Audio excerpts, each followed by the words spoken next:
Alright guys, so ito na, galing kami sa biyahe. Ito na yung pinangako ko sa inyo sa mga followers at viewers na mag-iiwan tayo ng bakas. O, di ba? O, tignan nito yung highway na to. Ayan o, ayun o. Yung diretso na yun, may tulay doon. Tapos dito na yun, may exit area papunta doon sa kabilang highway. Alright?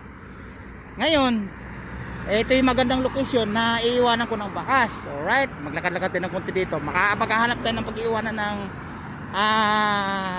bakas. Alright, mag sightseeing tayo. Oh guys, oh, nakita nyo, nakita nyo sa bukid na yan, ha? Nakita nyo yung bukid na yan, para siyang subdivision. Di ko alam kung cemetery yun o subdivision, di ba? Nakita nyo, simple lang, cemetery o subdivision, kasi di ko kabisado yun eh. Oh, dito tayo mag-iwan ng bakas. Right, yun, ay nakita mo yung mga sasakyan na yan, oh. Ayun, oh, ayun, oh, mga aboites, mga malalaking tracking, nag-exit point doon, kabilang highway kasi yon, may mall kasi sa kabila. Right, tapos ito, yung lugar na yan, may tulay po dyan, boundaryhan ng tulay.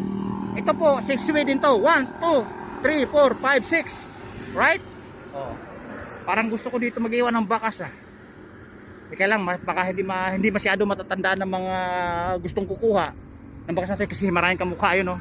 Ay, doon guys, doon tayo sa poste, yung may letter M, 24 walang aura, 24 lang, drive thru. Ayun, ayun, oh. Right, ayun, oh. Diyan tayo mag-iwan sa poste ng bakas, 24 drive thru. Right, oh, pero tingnan niyo mabuti guys, ha. Nagtataka naman ako kasi may mga bandera, ayun, oh, sa bukid, oh. Kulay violet, green, tapos dalawang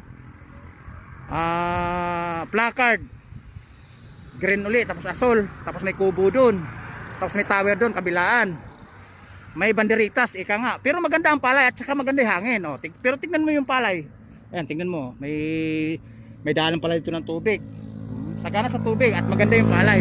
Kaya lang parang nadali ng ng hangin, kasi dumapa yung may bahaging ganun eh. Alright, may kubo, tapos mayroong tulay doon, tapos ito may exit point dun sa kabila papunta sa highway. Alright, ito yung pinangako ko kanina na habang nagbibideo ako na mag-iwan ako ng bakas pagka galing kami sa biyahe. Alright, oh, oy pogi, papahiram ng pera. Nako, utang na naman ako ng pera.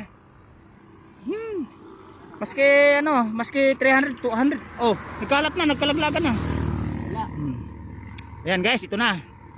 Siguro 300. Hindi pwede 1,000. Wala pa nga tayong kita sa sa social media eh. Puro abuno na nga eh. Ayan. Ano to barya? 250. Okay. Kasi nagbigay tayo dun sa pangkonsuelo dun sa may gate pass. Alright guys, 250 ha. 3.50 at 100, isang violet, 250. Right, okay, dito tayo mag-iwan ng bakas, ha. Maghanap tayo ng pwedeng ay, tumuloy tubig, takpan. Right, dito sa poste na to.